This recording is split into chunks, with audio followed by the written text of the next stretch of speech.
पटाखे पटाखे और हवा में जहर के लिए क्या सिर्फ पटाखे ही दोषी हैं? कल सर्वोच्च न्यायालय ने एक आदेश में दिल्ली सरकार को कहा कि आपको दिल्ली में सभी पक्षों को सुनकर निर्णय लेना चाहिए कि क्यों ना दिल्ली एनसीआर में पटाखों पर परमानेंट प्रतिबंध लगाया जाए। दिल्ली जो अब गैस चैम्बर बनकर प्रदूषण के कारण यहाँ के निवासियों का दम घोट रहा है, जान ले रहा है, घर में बंद होने को मजबूर कर रहा है, कैंसर एवं तरह तरह की अन्य बीमारियों को जन्म दे रहा है, हर व्यक्ति को 20 सिगरेट के बराबर धुआं पीने को मजबूर कर रहा है, गुलाबी फेफड़े काले कर रहा है, वहाँ प्रदूषण के कारणों पर गंभीर चर्चा और प्रभावी कदम उठाने का समय कल था। आज देरी है और कल विध्वंस होना तय है। यह समस्या सिर्फ पटाखों की नहीं है। पटाखों पर हर तरफ से हर प्रकार की गोलियां चलाकर प्रदूषण की समस्या से सिर्फ मुंह मोड़ रहे हैं या इस समस्या से दिल्ली वालों को अनवरत जूझने के एक और बहाना ढूंढ रहे हैं। सर्वोच्च न्यायालय ने अपने आदेश सुनाते हुए ठीक ही कहा, संविधान का अनुच्छेद 21 हमें प्रदूषण रहित जीने का अधिकार देता है, इसलिए पटाखों पर 12 महीने प्रतिबंध क्यों न लगाया जाए, अच्छा सुझाव है, लेकिन समग्रता में नहीं है। प्रश्न यह है कि दीपावली के पटाखों से 15 दिन पूर्व ही दिल्ली का प्रदूषण 350 AQI पार कर गया था और दीपावली से अगले दिन 354 था, और आज भी दीपावली के 12 दिन बाद भी जब पटाखे नहीं चल रहे हैं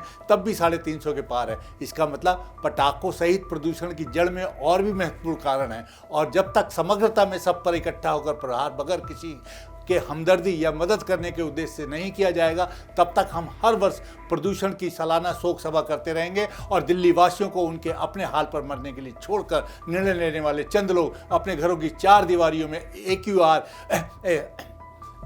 एयर प्योरीफायर की कई मशीनें लगाकर अपनी प्रजा की स्थिति पर ठहाके लगाते रहेंगे, झूठ बोलते रहेंगे, एक दूसरे को ब्लेम करते रहेंगे और प्रदूषण स्वतः समाप्त होकर अगले साल आने वाले प्रदूषण के मौसम का इंतजार करेंगे। इस व्यवहार को मैं प्रदूषणों का सरदार मानसिक प्रदूषण मानता हूँ। यह मानकर चलता है कि जनता की याददाश्त बहुत कमज़ोर होती है, चुनाव तक भूल जाएंगे, मुफ्त बिजली, मुफ्त पानी, मुफ्त बस यात्रा के झांसे में अपनी जान देने को तैयार रहेंगे। पानी मिले ना मिले, यमुना का झाग वाला प्रदूषित पानी मिले, मीलों चलकर एक बाल्टी पानी लाना पड़े, सड़क में गड्ढों की जगह सड़क में गड्ढे हों, मोहल्ला क्लिनिक में जानवर लेटे हों, जल बोर्ड घोटाला हो, दवाई घोटाला हो, शराब घोटाला हो, शीश महल घोटाला हो। दिल्ली में पटाखों के होने वाले प्रदूषण से कहीं ज़्यादा गंभीर डस्ट प्रदूषण, वाहन प्रदूषण, औद्योगिक प्रदूषण, बायोमास प्रदूषण, सॉलिड वेस्ट मैनेजमेंट इत्यादि है। लेकिन जैसा मैंने पहले कहा कि मानसिक प्रदूषण समाप्त किए बिना इन सब का समाधान असंभव है।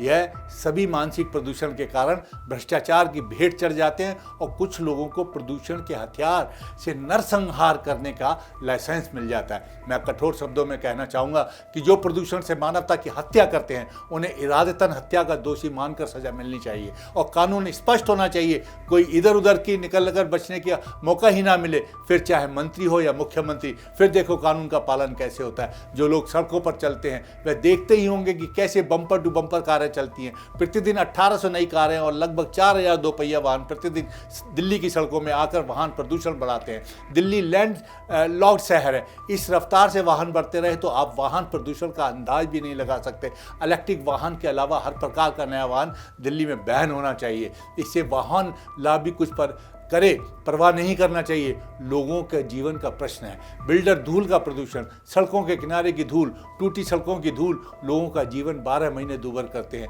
इस पर भी सख्त कानून और उस पर अमल तुरंत होना चाहिए। पिछले 10 साल से अरविंद केजरीवाल यमुना में दिल्ली वालों के साथ डुबकी लगाने की बात लगातार कर रहे हैं, लेकिन यमुना माँ की स्थिति हर साल खराब हो रही है। ऐसे झूठे नेताओं पर व्यक्तिगत कार्रवाई होनी चाहिए, वरना यह जनता और न्यायालय को मूर्ख बनाते रहेंगे। यदि प्रदूषण से लोगों को बचाना है तो प्रदूषण के प्रति कार्यपालिका, शासन, प्रशासन और न्यायपालिका को 12 महीने 24 घंटे सतर्क होना पड़ेगा। पालन ना करने वालों पर आपराधिक कार्रवाई जब तक नहीं होगी तब तक यह वार्षिक संस्कार होता रहेगा, जनता मरती रहेगी। दिल्ली के न्यायाधीशों, आप भी दिल्ली की जहरीली हवा में सांस लेने को मजबूर हो। कुछ ऐसा कर जाओ कि मानवता जिंदा रहे। राजनेताओं की आत्मा तो मर चुकी है, उन्हें सिर्फ सत्ता चाहिए। पटाखों के उत्पादन पर पूरे देश में बैन लगाओ। पटाखा लॉबी चिल्लाए तो चिल्लाए, ग्रीन पटाखों पर विचार कर सकते हो।